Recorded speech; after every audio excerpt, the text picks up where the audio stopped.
Hello বন্ধুরা, আমি রিয়া ইসিতার রান্নাঘরে আপনাদেরকে স্বাগত জানাই।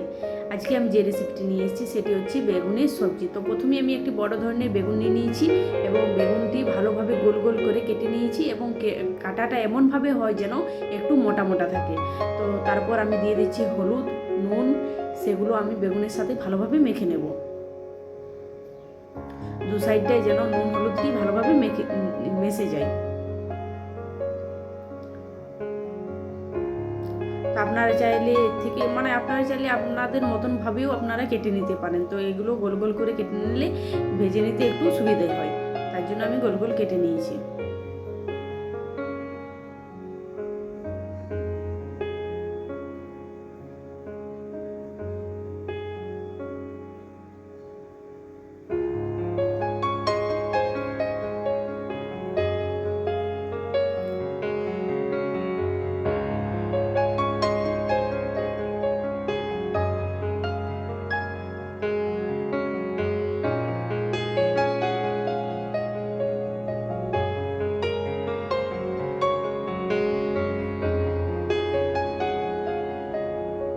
তো আমার সব বেগুনগুলো মেখে নেওয়া কমপ্লিট হয়ে গেছে। এবার আমি গ্যাসে কড়াই বসিয়ে দিয়েছি, গ্যাসটি অন করে নিয়েছি। এবার কড়াটা হালকা তেতে যাওয়ার পর এতে আমি দিয়ে দিচ্ছি 3 চামচ মতো তেল। আপনারা চাইলে এর থেকে কমও দিতে পারেন, আবার বেশিও দিতে পারেন। তারপর আমি যে বেগুনলাতে আমি তেল হলুদ মেখে রেখেছিলাম সেগুলো আমি দিয়ে দিচ্ছি।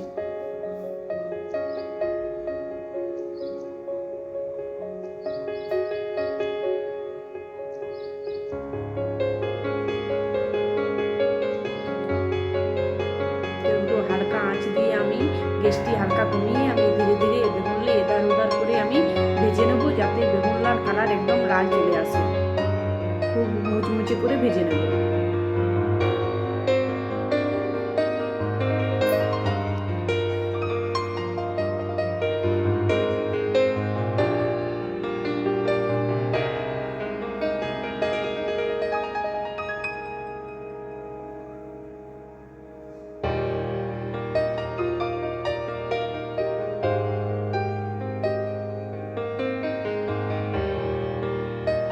তো আমার বেগুনটা এক সাইডে ভেজে নেওয়া কমপ্লিট হয়ে গেছে। তো আমি উল্টিয়ে নিচ্ছি বেগুনটা।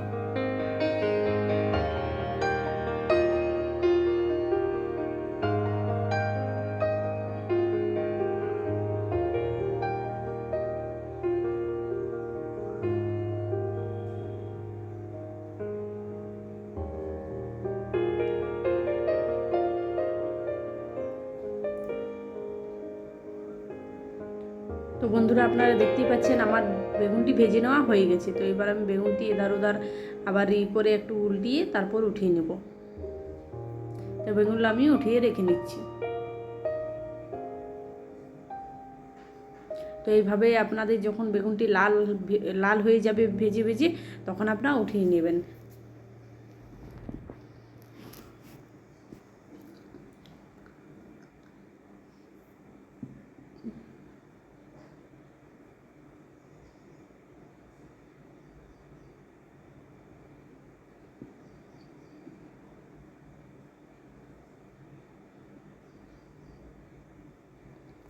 এবার আমি যে কড়াইটিতে তেল আছে সেই কড়াইটিতেই আবার হালকা পরিমাণ মতো আমি তেল দিয়ে দিয়েছি। তারপর আমি দিয়ে দিচ্ছি গোটা জিরা, তারপর দিয়ে দিচ্ছি একটি তেজপাতা, দিয়ে দিচ্ছি কিছু পেঁয়াজ কুচি। পেঁয়াজ কুচিলে হালকা ভেজে নেব ধীরে ধীরে আমি। তো আপনারা গ্যাসটি হালকা করে রাখবেন, তাহলে ভাজাটা ভালোভাবে হবে।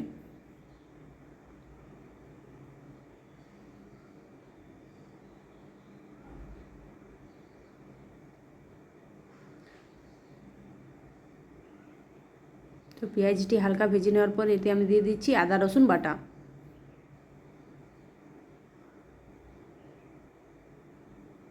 তারপর দিয়ে দিচ্ছি টমেটো কুচি,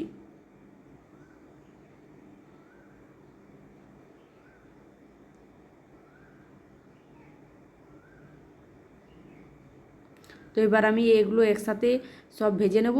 কিছু দিয়ে দিচ্ছি আমি কাঁচা লঙ্কা কুচি। তো এগুলো সব একসাথে দিয়ে দেওয়ার পর এটা আমি আবার একসাথে ভালোভাবে একটু ভেজে নেব। তো এগুলো ভেজে নেওয়ার জন্য আমি পরিমাণ মতো একটু জল দিয়ে দিচ্ছি। তো প্রথমে আমি নুন দিয়ে দিলাম যাতে টমেটোগুলো ভালোভাবে সিদ্ধ হয়ে যায়।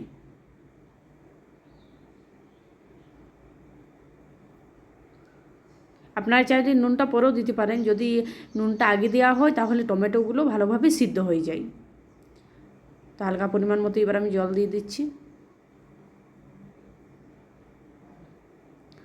তো আপনারা দেখতেই পাচ্ছেন এগুলো আমার ভালোভাবে সিদ্ধ হয়ে গেছে। তারপর আমি দিয়ে দিচ্ছি 1 চামচ হলুদ,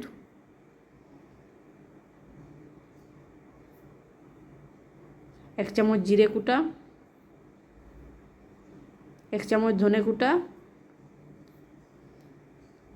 কাশ্মীর লঙ্কা গুঁড়ো 1 চামচ। তারপর এলাকে আমি ভালোভাবে কষে নেব ধীরে ধীরে, গ্যাসটি হালকা করে নিয়ে এগুলোকে আমি ভালোভাবে ভেজে নেব।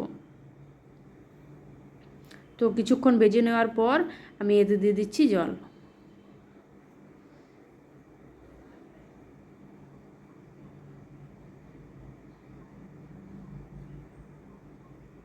তা আমার ঝোলটি কমপ্লিট হয়ে গেছে। এবার আমি এতে দিয়ে দেবো যে বেগুনগুলো আমি ভেজে রেখেছি। তো এইভাবেই আপনারা বেগুনের রেসিপি করে খাবেন, খুব টেস্টি হবে।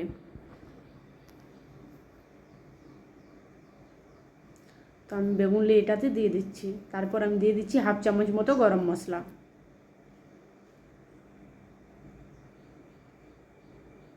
তো গরম মশলাটা আমি ভালোভাবে একটুকু বেগুনলার সাথে মিশিয়ে নেব।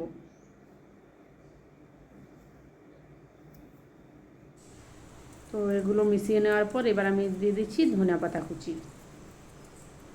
তো আমার রেসিপিটি কমপ্লিট। Thank you friends.